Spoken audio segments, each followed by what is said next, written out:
शासन नहीं देखा जाता अब सोचिए यहाँ पे कितने साल थे? 2021 में 2021 में दिया था। कितने साल थे?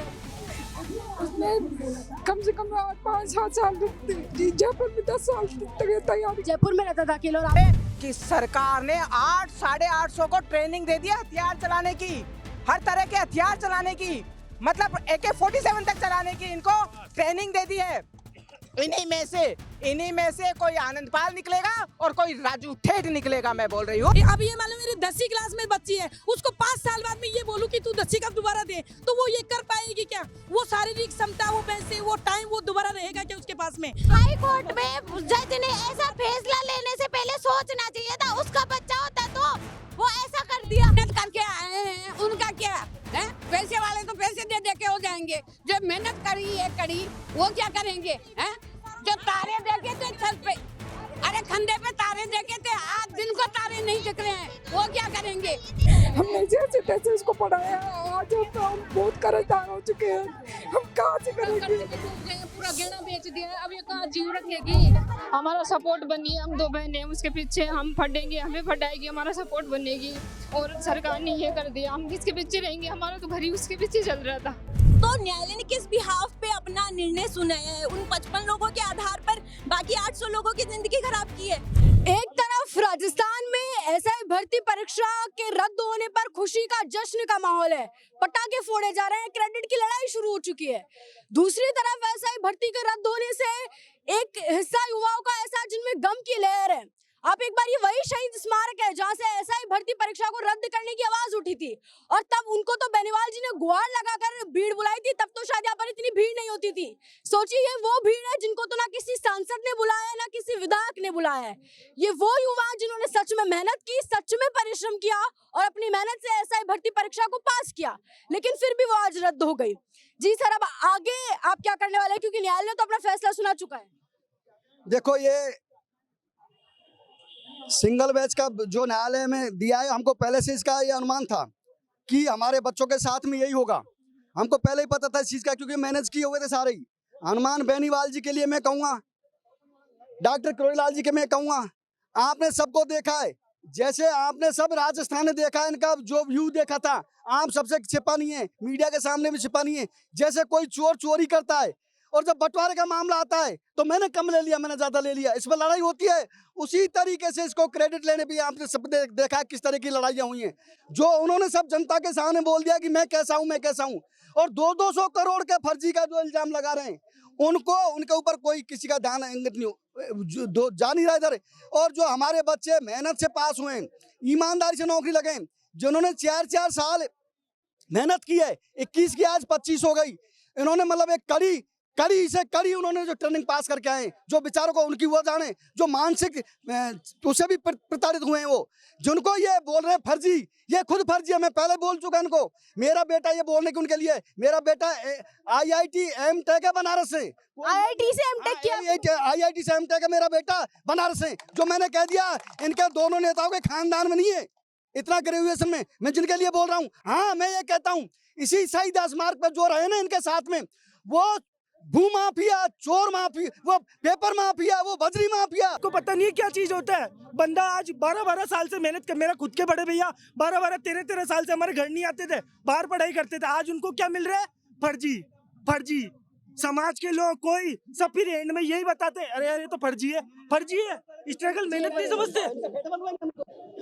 देखिए, बिल्कुल जो 2 दिन पहले एक फैसला आया था, वो कोर्ट ने ये फैसला दिया है कि सरकार जो है, इसमें जो RPSC के 5 सदस्य भी जो दोषी पाए गए हैं, और सरकार इसमें जांच करके इसको निरस्त करे। मतलब कोर्ट ने सरकार को आदेश दिया है कि इसको निरस्त करे। अब ये है सरकार का, तो हम यही कहना चाहते हैं राजस्थान की सरकार से कि जिस तरीके से यहाँ पर बुलाया जाता था लोगों को, 2 आओ 5 आओ, आज यहाँ पर एक भी ऐसा कोई नहीं है जिसको कॉलिंग किया हो या व्हाट्सएप पे या फेसबुक पे मैसेज डाला हो कि आप लोग आए। ये सब वो पीड़ित परिवार हैं जिनके खुद के, जिनके मतलब इनके परिवारों को बोलना भी नहीं आता है, समझ रहे हैं? इनके पास नेता नहीं है, ये नेता विहीन परिवार हैं, क्योंकि इनके बोले कौन, ये सभी नेता हैं और सारे, और सरकार ने नहीं और प्रशासन ने, मैं बोल रही हूँ कि एसओजी बोल रही है 400 जो है इसमें वो है पकड़े गए हैं, या 400 जो है वो फर्जी हैं। ठीक है, हम मान लेते हैं 400 फर्जी हैं, और इसने ये कहा है कि 400 में मतलब 20 से 25 लाख रुपए लेकर भर्ती हुए हैं। 20 से 25 लाख को डिवाइड वो अपन गुणा करते हैं, 20 से 25 लाख तो अरबों रुपए होते हैं। क्या एसओजी ने या सरकारी सिस्टम ने 5 लाख रुपए भी जब्त किए क्या? ये पैसा गया कहाँ, किसकी जेब में पैसा गया? एसओजी कहती है कि इन्होंने, कल एक मैंने वीडियो देखा है, माताजी बोल रहे जो बकरी चराती हैं, अब उनके पास ही सोचो, चलो उनकी बेटी फर्जी है मान ले, उनके पास 25 लाख रुपए आया कहाँ से? जांच तो हो। जब वो बकरी चरा रही है उनके अकाउंट में आया होगा, किसी गांव से, गुआड़ से, रिश्तेदार से पैसा तो लिया होगा। तो गरीब का, कहने का मतलब है गरीब का लड़का थानेदार नहीं बन सकता जी, सिर्फ पैसे वालों का ही लड़का थानेदार बन सकता है। यहाँ पे ये नीति हो रही है। और एक चीज और कहना चाहूंगी आपके मीडिया के माध्यम से कि सरकार ने 800-850 को ट्रेनिंग दे दिया हथियार चलाने की, हर तरह के हथियार चलाने की, मतलब AK-47 तक चलाने की इनको ट्रेनिंग दे दी है। इन्हीं में से कोई आनंदपाल निकलेगा और कोई राजू ठेठ निकलेगा, मैं बोल रही हूँ। और फिर जो बर्बादी होगी, कोई परिवार बर्बाद होगा, उसका जिम्मेदार कौन होगा? सरकार होगी और प्रशासन होगा। और हम यही कहते हैं सरकार से कि आप अभी भी इनके सुने, ठीक है, मीडिया के माध्यम से कह रहे हैं, इनके माध्यम से कह रहे हैं, अभी भी इनके सुने, डबल बेंच में जाए, ईमानदार जो हैं उनको नौकरी दें, क्योंकि देखिए 800 के 800 तो कहीं कोई मान ही नहीं सकता। और बोले 55 इन्होंने 55 लोगों को गिरफ्तार किया अभी, सिर्फ कितने 55-56 लोगों को। मैं बोल रही हूँ कि जो सबसे बड़ा सरगना है सुरेश ढाका, क्या हमारा सरकारी तंत्र इतना कमजोर है कि सुरेश ढाका नहीं पकड़ा गया? ऐसा हो सकता है कि इसी भीड़ में सुरेश ढाका खड़ा हो, या जो पहले यहाँ धरना लगा था, लाखों की भीड़ बता रहे लोग, कथाकथित नेता, क्या उसी में कहीं सुरेश ढाका तो नहीं छिपा हुआ? क्यों नहीं उनकी गाड़ियां चेक की जाती? और 1-2 दिन पहले और वीडियो सुना मैंने हनुमान बेनीवाल जी का और करोड़ीलाल मीणा जी का, वो तो कह रहे हैं कि 200 करोड़ उसको, 200 करोड़ उसको, ऐसे बातें हो रही है। तो मैं कह रही हूँ कि वरिष्ठ नेता हैं आप करोड़ीलाल मीणा जी, आप उसका उजागर क्यों नहीं कह रहे? पर हमारे राजस्थान में एक कहावत है, आज आंग उगाड़ा तो आ ढका, तो आज उगड़ जा आ ढका। तो बात ये हो रही है कि कहीं ना कहीं किरोड़ीलाल जी मीणा का कोई माइनस पॉइंट जो है हनुमान बेनीवाल के पास है। तो किरोड़ीलाल मीणा जी बिल्कुल साइलेंट हो गए, और जो बोल रहे हैं वो उन्होंने माफी मांग ली। किस बात की माफी मांगी, मैं पूछना चाहती हूँ उनको। हमारे सरकार के मंत्री हैं और वरिष्ठ मंत्री हैं, सारे के सारे यहाँ पर अनशन पे बैठेंगे, भूख हड़ताल पे बैठेंगे, इसी शहीद स्मारक पे। सरकार चाहे गोली चला देना, सरकार चाहे इनको गिरफ्तार कर लेना, कुछ भी कर लेना, इनमें से किसी माँ का बेटा जो है, कोई हनुमानगढ़ है, कोई सांचौर है, कोई उदयपुर है, कोई कहाँ पर है, उस माँ का बेटा यदि उस माँ के पास नहीं पहुंचा और उसने कुछ कर लिया ऐसे डिप्रेशन में, उसके बाद जिसका जिम्मेदार कौन होगा? उस माँ को क्या बेटा मिल जाएगा? उस बहन को क्या भाई मिल जाएगा? एक तरफ हम है ना, छोटे से कोई मर जाता तो आंदोलन खड़ा कर देते हैं और करोड़ों रुपए दिलवाते हैं। आज तो लोग मार रहे हैं यहाँ पर, और यहाँ पर कहाँ गए वो नेता जो यहाँ बड़ी बड़ी बातें करते? सुनिए, अब हम थोड़ा ना युवाओं से बात करते हैं। देखिए, सबसे बड़ी बात यहाँ पर इस शहीद स्मारक पर आज सबसे बड़ी बात यह है कि 127 दिन का धरना जो भर्ती को रद्द करने के लिए दिया गया, तब आपने इतनी भीड़ नहीं देखी होगी। बेनीवाल जी ने शायद 1 लाख लोगों की रैली निकालकर हरियाणा से लोग बुला लिए होंगे, लेकिन ये वो लोग हैं जो सच में पीड़ित थे। अगर रद्द करवानी थी, युवा इतना पीड़ित था, तो उस दिन भी यहाँ पर इतनी भीड़ होनी चाहिए थी। उन 127 दिन में एक भी दिन इतनी भीड़ नहीं हुई जितनी भीड़ आप यहाँ पर देख सकते हैं। और यहाँ तो अभी कोई सांसद और विधायक भी नहीं है जी। अभी एक भैया बोल रहे थे जी, हाँ आपने दिया एसआई का पेपर? दिया मैम, लेकिन मैम मेरा भाई लगा, मैं रह गया, तो मेरा कोई विरोध नहीं है। लेकिन मैं ये कहना चाहता हूँ, किराड़ीलाल जी मतलब 2021 से कह रहे हैं कि मेरे पास 400 की लिस्ट है, 400 की, तो मैम उनकी सरकार है, उनका कोर्ट है, तो मैम लिस्ट देनी चाहिए उनको, अपराधियों की बचा रहे मतलब अपराधियों को। अभी मतलब वो अभी भी नहीं लिस्ट दी थी। और मैम बेनीवाल जी और ये जो संतोष बिश्नोई कोचिंग चलाता है मैम, ये 4 महीने से यहाँ धरना दे रहे हैं, मतलब कोचिंग वाले वो पैसे बांटते बच्चों का लगा कलेक्ट कर देते हैं। तो मैम उनकी मतलब कोर्ट ने तो उनकी सुन ली, हमारे मतलब जो इनामदार थे उनकी सुनी नहीं मैम, तो ये तो नाइंसाफी होगी ना मैम, आप बताओ। और मैम उन्होंने बोला कि 8 लाख एग्जाम दिए, मैम 8 लाख तो फार्म नहीं पूछे थे एग्जाम देने के लिए, 4-5 लाख लेवल फार्म पूछे थे और 3.5 लाख एग्जाम दिए, और उनमें से मैम 15,000 36% मतलब 40% जो क्वालिफिकेशन एरिया वही पास नहीं कर पाते मैम।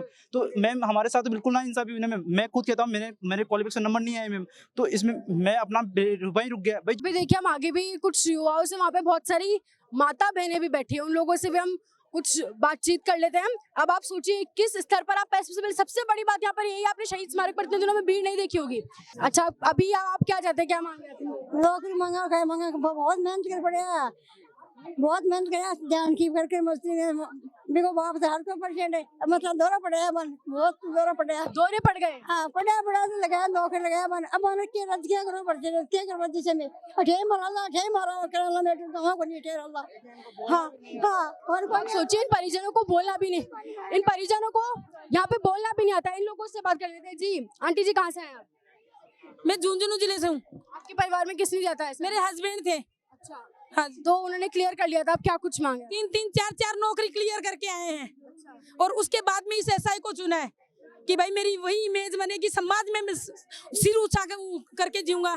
और जब आर्मी में थे 17 साल आर्मी में करके आए, बहुत सम्मान की जिंदगी आर्मी में भी जाकर। हाँ, तो वहाँ पे कुछ नहीं हुआ, लेकिन यहाँ आने के बाद में दोषी क्यों बताया जा रहा है? उनको क्यों हटाया जा रहा है आज? जब हटाने थे तो 2021 में कहा गए थे वो लोग। बच्चे भी हैं, बच्चे हैं मेरे 10, अब ये मालूम मेरी 10वीं क्लास में बच्ची है, उसको 5 साल बाद में ये बोलूं कि तू 10वीं का दोबारा दे, तो वो ये कर पाएगी क्या? वो शारीरिक क्षमता, वो पैसे, वो टाइम, वो दोबारा रहेगा क्या उसके पास में? नहीं रहेगा। तो ये कैसे पॉसिबल है वो दोबारा एग्जाम देके फाइट होगा? अगर ये सरकार को देना ही होगा। 5 साल में जो क्षमता थी पहले बच्चे की वो आज रहेगी क्या? उसी वक्त जब एग्जाम लगी उसी वक्त रद्द कर देना चाहिए था। और हाई कोर्ट में जज ने ऐसा फैसला लेने से पहले सोचना चाहिए था। उसका बच्चा होता तो वो ऐसा कर दिया। दोगलापना क्यों कर रही है? वो डबल बेच में क्यों नहीं जा रही है? वो क्यों डबल बेच में नहीं जा रही है? दोगलापना क्यों कर रही है? अब तक इसमें हमारे हस्बैंड की क्या गलती है? मेरे पति की क्या गलती है इसमें? ईमानदार लोगों को तो हमारे बच्चे ऐसे कहते हैं, हम तो ऐसे ही नहीं बनते। मौसी कोई बार में हटा रहे हैं, मौसी रो रही है, वो पढ़ने के लिए ऐसा हमारे को राजकीय यहाँ पर मेहनत करके आए हैं, उनका क्या है? पैसे वाले तो पैसे दे दे के हो जाएंगे, जो मेहनत करी वो क्या करेंगे? हैं? जो तारे देखे थे छत पे, अरे खंडे पे तारे देखे थे, आज दिन को तारे नहीं दिख रहे हैं, वो क्या करेंगे? हैं? मेहनत करके आए हैं, वो क्या करेंगे? फिर गरीबों के बच्चे हैं, हम तो मेहनत करके लगे हैं। आंटी जी आप कहाँ से? आप कहाँ से आई आंटी? हम जयपुर से ही है। जयपुर से आई। आपके परिवार में किसी है? मेरे लिए मेरा बेटा है। बेटे ने दिया था, अब बेटे की भर्ती रद्द हो गई, क्या करता है? अब क्या करता है? हमारे सब राष्ट्र की पूरी उनको अब उसको नौकरी मिले बस ये चाहिए, और न्याय करो, पूरा न्याय करो, पूरा न्याय करो हमारे रद्दी मत करो बेटा, ये न्याय चाहिए, हमें तो न्याय चाहिए, हमें न्याय चाहिए बस। हमें तो न्याय चाहिए, हमें तो न्याय चाहिए। हम मना तो नहीं कर रहे हैं, जो दोषी है उनको सजा दो, जो बेदोषी है रंडी का दंड फकीरों पे क्यों है? रंडी का दंड फकीरों को क्यों दे रहे हो? हैं? जो बंदोषी है उनके साथ में इतना हो रहा है तो गलत ही हो रहा है ना। इंसाफ करो, सही करो। हम ये नहीं कह रहे हैं कि भाई गलत का साथ दो, सही का साथ दो, बस ये चाहते हैं हम तो, सही का साथ दो बस। अरे दिन रात मैं तो मुख्यमंत्री से यही कहना चाहती हूँ कि जब 800 बच्चों में छटनी नहीं कर सकते तो देश का क्या चलाना? कोई मैं तो प्रधानमंत्री को भी ये कहना चाहती हूँ कि हीरो को नहीं पहचान पा रहे तो तुम्हारी सरकार क्या चलेगी? सरकार नहीं चलेगी इस तरीके से। तो जब इतने समय नहीं हो रहा तो हम क्या उम्मीद करेंगे? माए क्या ईमानदारों के साथ न्याय करो कि उसके माँ बाप उसके बच्चों को दुख नहीं देकर जाने खून के आंसू रो रहे हो तो उसकी पीड़ा कोई तो सुनो। जान पर की तरह चल रहे वो तो जान पर भी रहम आ जाता है, तो वो ईमानदारी से गए तो क्या गलत करेंगे क्या ये? तो इसके साथ हम ऐसे चाहते हैं सरकार न्यायपालिका न्याय करने, हम जीते जी मर जाएंगे। कि पति क्या करते हैं? हमारी लड़की है, 3 लड़कियां है, तो पहली बच्ची लगी, बहुत मेहनत करी, तो इसमें क्या गुनाह किया? तो वो मेहनत करके कुछ पा नहीं पाती है क्या? अमीर हो गई, गरीब सपना ही नहीं देख सकते। गरीब को सपना देखने का हक नहीं है कि मेहनत सभी हमें से जीने बचे तो जा जहर लेके दे दो, मर जाएंगे। जीते जी मर गए हम, जीते जी मर गए। जिंदा मुर्दा लाश बन के जी रहे हैं। हमारे बच्चे को संभाल नहीं पा रहे, हमसे नहीं दे रहे। लिखा है कितने तो मुझे जहर लेके दे दो, मैं यही रह जाऊंगी, लेकिन मेरे लड़के का दुख मुझसे नहीं देखा जाता है। अब सोचिए यहाँ पे परिजन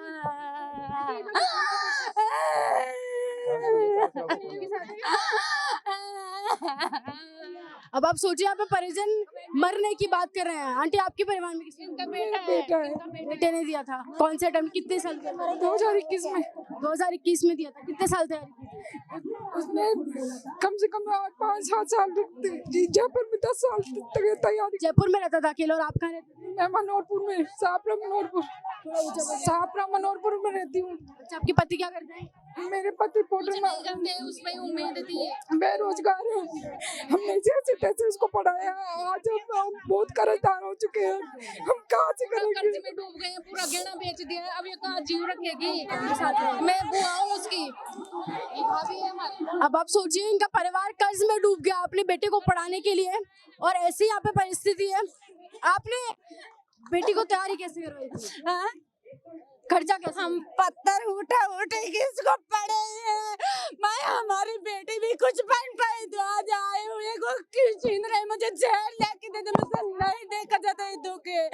बस मुझे सरकार से ये विनती है, हमारी बच्ची की नौकरी मत छीनना।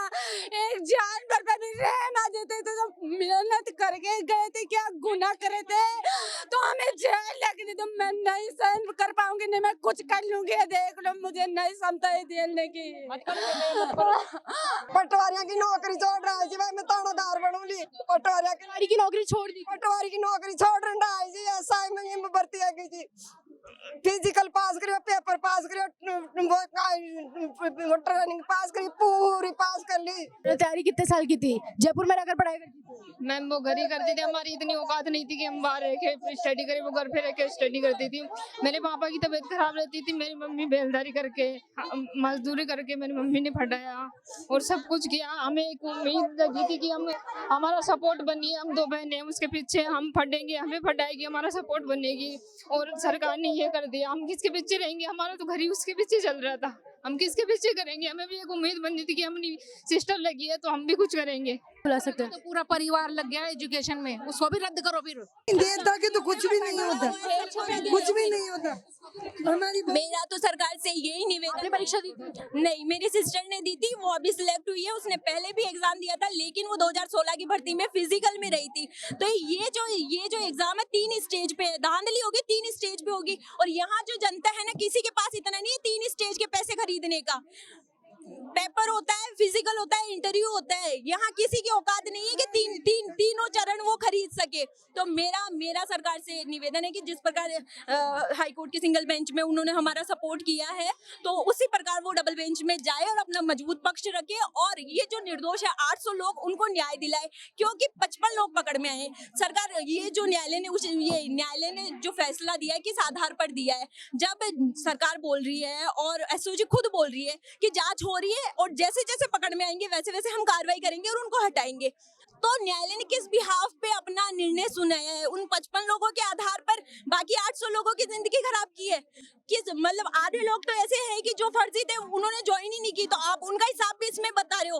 मतलब आप 500 बता रहे हो, 300 बता रहे हो, डाटा बताओ ना कम से कम। ये जो 526 लोग ऐसे 526 लोग हैं जो अन्य राज्य सेवा की अन्य सेवाओं से आए हैं, इसमें सिलेक्ट हुई हैं। और उसके अलावा 40 लोग ऐसे हैं कि जो केंद्र की नौकरियां छोड़कर आए हैं, और 87 लोग ऐसे हैं कि जो एक्स सर्विसमैन थे, तो उनकी वो ओवर एज हो गए, उनकी कोई प्रावधान नहीं है, वो कैसे लगेंगे भाई? उनकी हो चुकी है। और जो केंद्र की सेवा है वो वापस केंद्र में जा सकते हैं, वो चलो छोड़ो। आप जो फर्स्ट टाइम में लगा है उसके 5 साल, उनका 5 साल खराब, और उनकी जो तैयारी के 3-4 साल है वो खराब। वो कौन लाके देगा? अब उनकी एज हो चुकी है, वो 32-33 साल के हो चुके हैं, तो अब वो कैसे तैयारी करेंगे वापस? क्या उनको वैसी कोचिंग मिल सकती है? जो माँ बाप ने पैसे उस टाइम लगाए थे वो क्या अब लगा सकते हैं? तो अब क्या कुछ मांगे आप? मैडम हमारी यही मांग है, हमें न्याय मिलना चाहिए। बस हमारे साथ बहुत अन्याय हुआ है, मैंने RS प्री क्वालिफाई कर रखा था जिस टाइम हम ट्रेनिंग में गए। क्या मैं मेंस नहीं दे पाती? क्या मैं मेंस क्वालिफाई नहीं कर पाती? मैं मेंस क्वालिफाई करती, आज मैं SDM होती। हमने इस भर्ती को हमारा पूरा जीवन दे दिया। हमने 5 साल की सारी अपॉर्चुनिटी मिस कर दी इस जॉब की वजह से। क्या आप हमें 5 साल पहले खड़े कर सकते हो? नहीं कर सकते ना, टाइम वापस नहीं आता ना। और जो ओरिजिनल है वो वापस आ जाएंगे यार। सेंस है क्या इस बात में? क्या गोल्ड मेडलिस्ट हर बार गोल्ड मेडल लेके आता है? मैंने अभी थोड़ी देर पहले भी यही बात बोल रही हूँ, अभी भी यही बोल कि जिसने गोल्ड मेडल हासिल कर लिया वो हर बार गोल्ड लाएगा क्या? क्या गारंटी है? मैं 1 सेकंड से लेट हो गई तो मेरा सिलेक्शन में तो मैं फर्जी, मतलब मैं प्योर फर्जी साबित हो जाऊंगी अगर मैं फिजिकल में रहेगी। इसका केवल पेपर नहीं होता है, इसके 4 स्टेप है। पहले आप परीक्षा पास करो, उसके बाद आप फिजिकल दो, उसके बाद इंटरव्यू, उसके बाद मेडिकल। आज मैंने 15 महीने की वो की है, उसमें हमें लगभग खड़ा रहना पड़ता था। उस खड़े रहने में मेरे पैर की नसें ब्लॉक हो गई। आज मैं मेडिकल में अनफिट हो जाऊंगी। मैं तो हो गई ना फर्जी। क्या मैं फर्जी हूँ? ये सब लोग, हमें समझ में नहीं आ रहा यार क्या हो रहा है। जिस दिन ये डिसीजन आया था ना, हमारे हाथ पैर कांप रहे थे। हम घर वालों से कैसे फेस कैसे करें उनको? जिस शहीद स्मारक से अब आप मांग कर रहे हैं, यहीं पर खुशियां बन रही थी ऐसा? खुशियाँ मैडम, ये खुशियाँ सिर्फ राजनेताओं के घर में बैठ रही थी जो ईमानदार है ना। और मैं कह रही हूँ अगर इस बेस पे ये भर्ती रद्द की है ना, राजस्थान की हर एक भर्ती रद्द होगी इस बेस पे। अगर आप रद्द करने लग जाओगे हर भर्ती में फर्जीवाड़ा, कितनी भर्ती रद्द करोगे तुम किस काम की है सोची? जब तुम 800 लोग तुम्हारे सामने नामजद खड़े हैं, तुम 800 में से अलग नहीं कर पा रहे। हम खड़े हैं सशरीर, हम कह रहे हैं हमारी जांच करो, हम हमारे पूरे डॉक्यूमेंट्स हम विथ जाके जांच कर लो। नहीं, और हमारी इससे ज्यादा क्या करें बताओ? हमारे सिंगल बेंच के जो डिसीजन आया है उसके खिलाफ हम डबल बेंच में अपील करेंगे। हम सरकार से यही प्रार्थना करते हैं कि हमारा डबल बेंच में साथ दे, और लड़ाई लड़नी पड़ेगी ना तो हम